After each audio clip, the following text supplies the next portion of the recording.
Everybody, I'm Tom Summers with Coldwell Banker. I am a licensed real estate agent in the Minneapolis-St. Paul metro area. I'm doing a continued series of educational videos just like this one to tell people different information that will help you when you're buying or selling a home. Today I wanted to cover closing costs for both the buyer and the seller. This one is something that's typically extremely confusing for a lot of people. And I thought if I break them down and just give you an overview of everything, it'll help you understand where you stand and the costs. So, as always, because this is a live stream that I'm saving to video, if any of you are going to watch this live right now as it happens on Facebook, YouTube, and LinkedIn, please feel free to hop in and ask questions if you have any. So let's get started with the buyer's closing costs. So when you're purchasing a home, typically there's an earnest money check that you write at the time that your offer is accepted, which is a certain amount of money that goes into a broker's trust account that gets held in the broker's trust account until closing. At that time, it's a credit to you. So I don't consider that part of the closing cost, but for those of you that may think it was, I just wanted to clarify. There's a lot of different costs that are involved in purchasing a home because you've got a lot of hands that are touching this file trying to work things out as they go through the process of getting you ready for this. So looking at a buyer's closing cost schedule, you are looking at typically these fees. You have a closing fee, which is what the closers charge to prepare all of your paperwork, show up at closing on that day, and take care of everything. They also send off the deed and they do all the other activities that's part of the closing. Typically, there is a closer for each side. So the buyer has a closer and the seller has a closer. There is a fee for a title search because they need to search the title to make sure that it's proper and correct so that if any corrections need to be made, it's taken care of before closing. Then you have a lender's title insurance policy. Now, this is something that's non-negotiable. There is not a lender out there that I'm aware of that will not allow anyone to skip on something like this. And essentially, it's a policy that you're purchasing that if for some reason you end up getting foreclosed on, that portion of the loan is covered by insurance. So next to that is what they call an owner's title policy. That's an insurance policy for the equity in your house. Most people will also purchase this because, again, if there's a title issue later or a foreclosure, it protects your interest. There's recording fees that go to the government. And that's something, again, that there's nothing that the closers can do. This is a county thing and a state thing.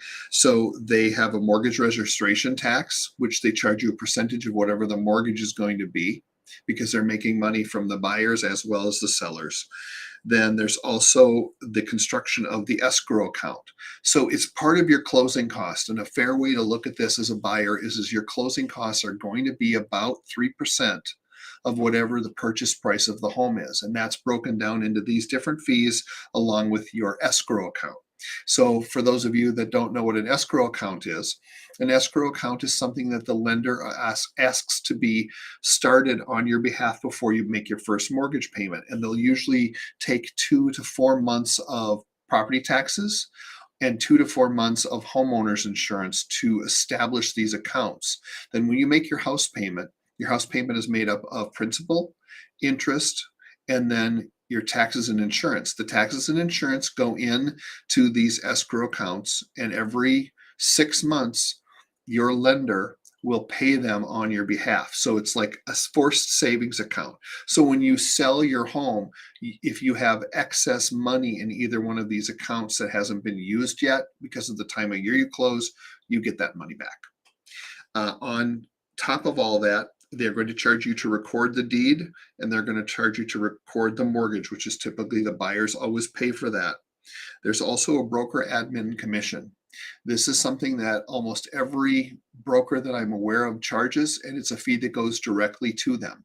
They all use it for something different. My understanding is that those fees are typically used for storage of records and different things like that. Now, whether that's the case or not, I don't know. All I know is a buyer's agent I work for you for free because I get paid by the seller, because that's where the commission comes from.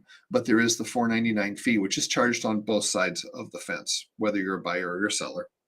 And then there's also association stuff if you're buying a townhome, and other miscellaneous fees that would be applicable for you if you're buying a townhome or a condo, but would not be applicable when it comes to you purchasing a single family home.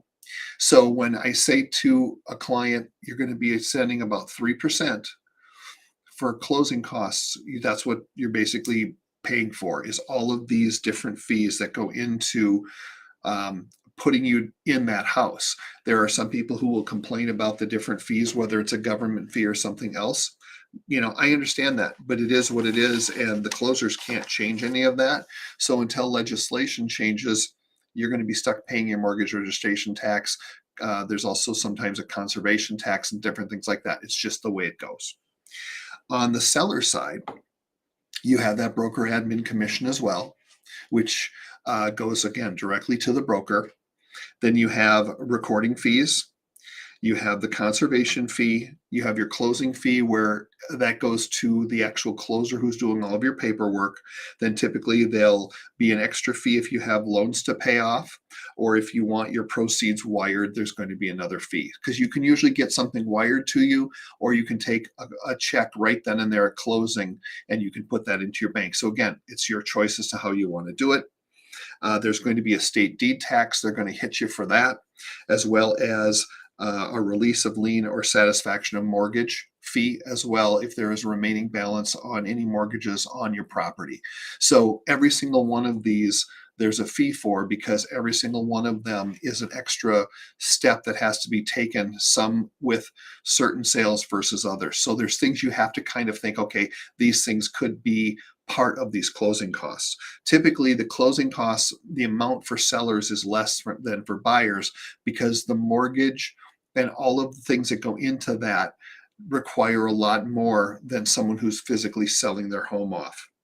Then looking at proration of taxes, if there's any assessments, if you happen to be living in a property and it's not homesteaded and the buyer's asking for it to be homesteaded, there could be a difference in fees there. So the nice thing is that you're going to find out about all of this ahead of time.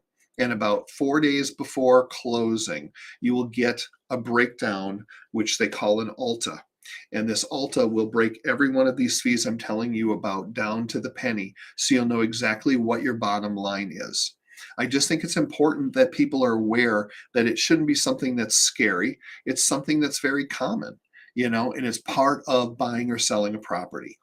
If you have any questions, that's why you want to sit down with either your loan officer, your closer and title company, or your agent. Any one of us, depending on what the question is, can help you by answering these different questions. So it shouldn't be a scary process, like I mentioned a couple of times, but these fees are all part of it. And I think that the more you understand that, and that you know it ahead of time, then it's not going to be a shock or a surprise to you. So we do our best to break things down. I hope that this helped clear up some things. If seller paid closing costs is a whole nother piece, and I'm going to do a different video on that because it deserves its own specific segment. But for the time being, at least, hopefully now you have a better understanding, if you're going to buy or sell a home, what those closing costs are. As always, if you have any questions, you can always reach out to me personally, text me, email me, call me, whatever you would like, and I'd be more than happy to help any way that I can and answer any question. Whether you're in the state of Minnesota or out, I can at least give you some idea of how to answer that question. Have a great week, and thanks for tuning in.